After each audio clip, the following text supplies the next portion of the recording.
Going to university is not cheap.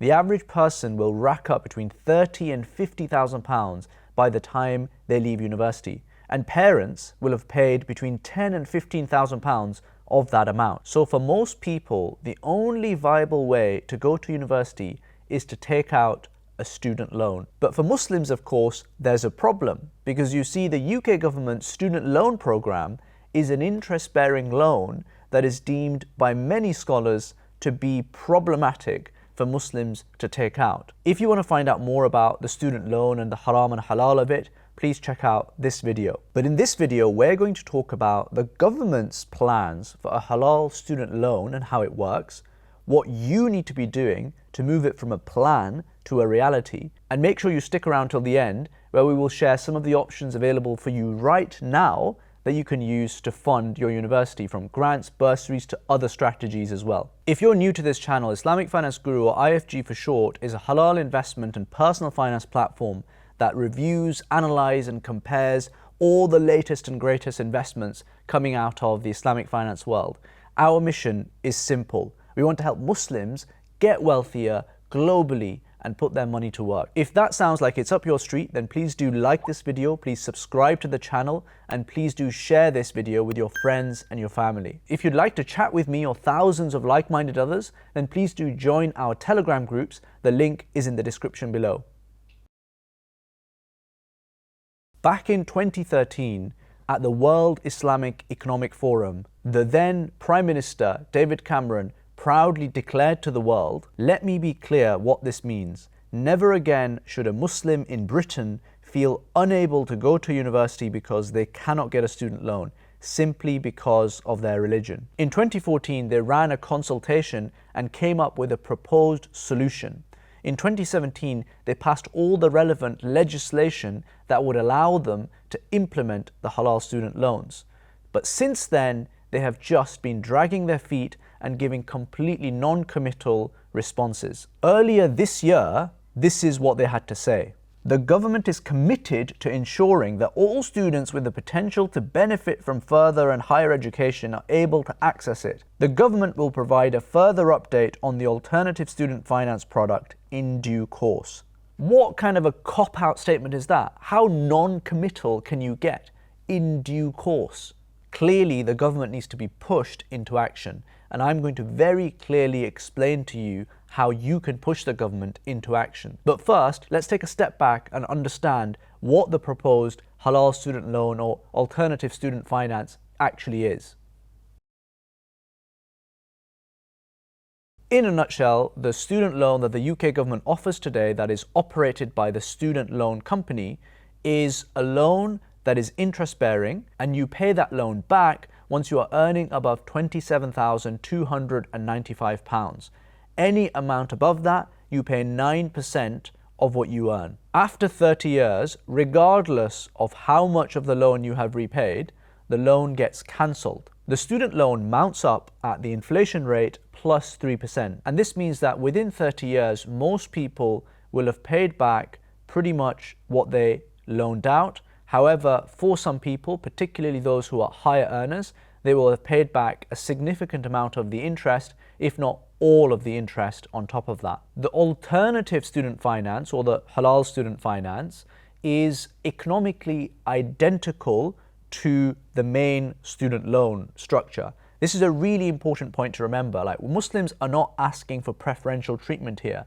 We're saying treat us economically the same, but just structure it in a way that is permissible for our religion. The key difference between the models is that the halal student loan, or alternative student finance, is structured as a cooperative insurance or takaful model, where students take out a loan from a pool of money and use it for their university fees, and then once they're earning, they pay back into that for future generations to then be able to withdraw out as well. Of course, there's a lot more complexity to that, and you can dig into the details if you really wish to. But the point that we're trying to make here is that alternative student finance is based on cooperation, mutually helping each other out, and is a model that is interest-free and permissible for Muslims. But isn't this just semantics, Ibrahim? Aren't most people not going to pay back any of the interest, and they're just going to pay back the capital, and most people will have their loan cancelled, at the end of 30 years. That's it.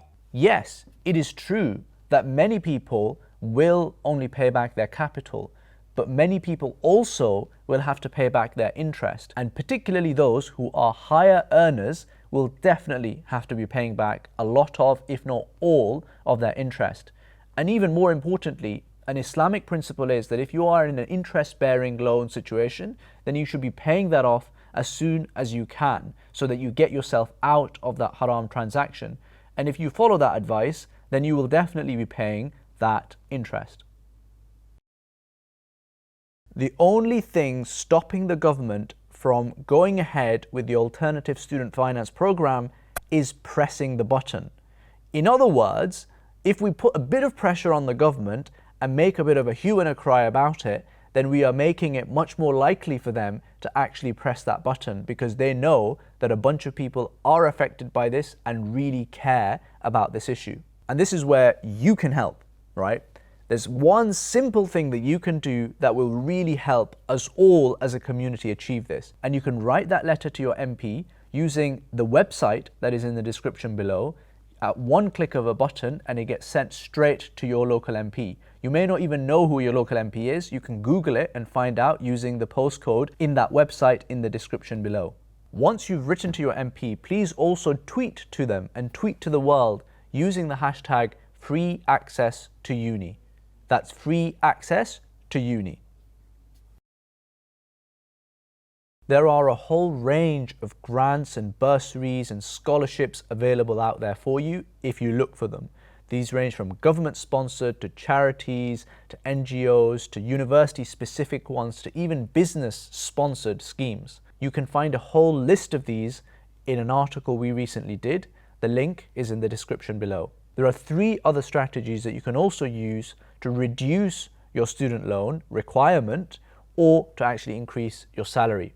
The first is fee waivers. If you're from a lower income background, then you should automatically get a 1.5k to 3k reduction, but make sure you go through that process, and you will have to apply for a student loan even if you don't take it out in order to be assessed to be eligible for that. So make sure you look out for that fee waiver. The second thing that you can do is talk to senior people at your university, the vice chancellor, the very senior people, and say to them that this is my predicament. I will probably have to drop out if you don't help me here. And many people, many universities will actually be understanding here and reduce your fee down so that it is affordable for you. Because for them, they don't really want people to drop out, because for them it means an empty seat in that program, which is not good for anyone. And then the final thing you should do is potentially work in the evenings or during your holidays around university, and consider taking gap years to work during that time as well. You will not only achieve a lot more for your CV because of the experience you gain, but you will be able to earn a lot more money. That means that you can pay down your student fees as quickly as possible. That's it for today, folks. Remember, right now, there are solutions that you can use, so please do check them out. But long term, the real solution is the government needs to implement the Halal student loan program.